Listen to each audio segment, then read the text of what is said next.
your heart will follow eh. If you want to be sold out with a vision, you give extravagantly and then you give extravagantly. And lastly, di ba, sino ba yung magandang example dito? I believe God is the best example eh.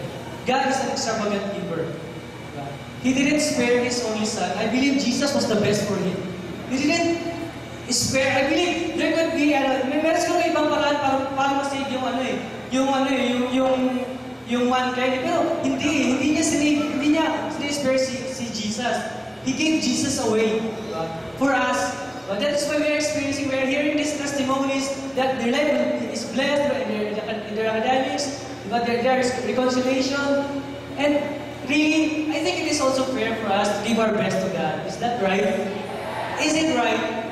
Hindi yung parang, Lord, diba? Pag nagta-tithes tayo, diba? At saka nag-offering ka, ano ba yun? Yung latak na lang ba yun? Pag nag-budget ka, una lahat, bayaran muna, tapos tithes na lang. No, hindi ganun. I believe yung best part yun yung pinahuna mo eh, diba? Kung naliligaw ka, una mo yung pang-date, hindi mo gagalaw yun. Tama ba? I believe ganun din tayo kay Lord eh. We should give Him the best. Diba? Hindi lang ano eh. And really, I believe yung mga nag-speak dito, kung ba't sila ganun, I believe they are extravagant givers. But that is why Christianity is about experience, by the way. Christianity is about experience, diba? I challenge you to give, okay lang ba mag-testify natin? Actually, ako, really, I am a tither. Ever since I got saved back in 2006, July 7, sabi ko, Lord, kasi kung saan-saan ko na nilalagay yung pera ko eh. Ako wala akong bisyo, pero addict ako sa computer dati. I spent 30 hours straight. 30 hours straight para maglaro na ng computer. At weekend yun, yung iba pa yung weekdays. May 6 hours ako, ganun yung schedule ko. Wala akong bisyo, di ako luminom, di ako naglalasing ko. Doon na pupunta na kaya ko, yung gastos ko. And really, when I encounter God, God gave me a vision. And you know what? Because yung family namin, hindi naman siguro kaya mo eh. But really, God has blessed me even more eh. Kung dati, even my work right now, di ba, kasi nga, nag-tithe sa Balaga, after I got saved, nagkaroon ako ng work, but yung work ko, parang nape-pressure ako kasi naubos yung time ng work ko dun sa naubos yung time ko sa work, hindi sa church. So I prayed, sabi ko, Lord, give me a work, 5 days a week, diba? Saka Sunday, walang day off lang, I don't care sa salary. Basta magbigyan kita ng time, Lord, I want to give time to you. Diba? I want to give you my best. And really, ngayon, I'm working with Philippine Airlines. Diba? At saka, yun eh, kung dati I have a promise ako, Bisaya pala ako, Pamiligan, Norte Norte. Kung dati umuwi ako, yung bakasyon ko pag December 2 weeks, kalahati nun sa barko, kalahati sa bahay. Kasi 3 days yung travel ng barko. Kasi nga, I can't afford. But even my studies, I believe God is orchestrated it. Kasi, nabuhay po ako sa scholarship, by the way. So, yun eh. Kasi nga, hindi kami ganun kayaman. Pero, yun eh. Kung dati ako nagbabarko ngayon, diba? Nag-aeroplano na. I can spend more time with my family, diba? And really, I can bring him here. My parents, diba? Yung kapatid ko, libre, diba? For the encounter, next year, I'm leaving for it, diba? I'm planning for it, to bring him here, diba? So yun eh, God can bless us in an extraordinary way. If you are giving your best to God, then you will have your best. Amen? So as we give, can we pray?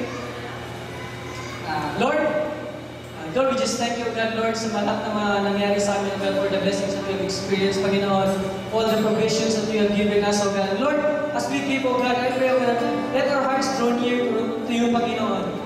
And Lord, we just pray, oh God, that you will bless our finances, Panginoon, our ministry, and even our families, oh God, our church, oh God, our pastors, oh God. And Lord, we just thank you, oh God, Lord. In Jesus' name, Lord, we pray.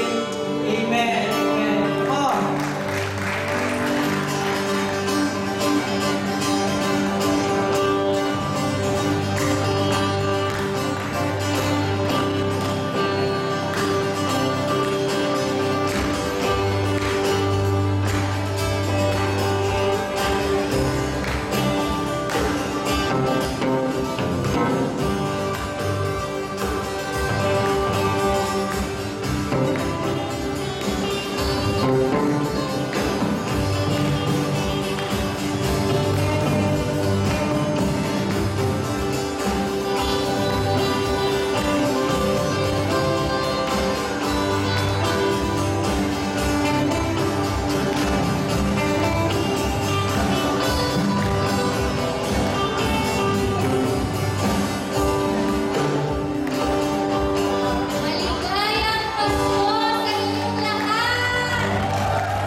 presentation. So, ang announcement natin ngayon, balik tanaw tayo. Tunghayan natin muli, ano ba ang ginawa ng Lord sa ating church, sa ating Destiny family, no? Kanina, natunghayan natin yung mga individual testimonies. I believe when there are individual testimonies, there is also a corporate testimony. Amen. Hindi natin ma-deny that God did a lot of great things in our life as a church. And so now, we would like to present to you this video. Pakipatay natin lahat ng ating mga ilaw. Yan. Go.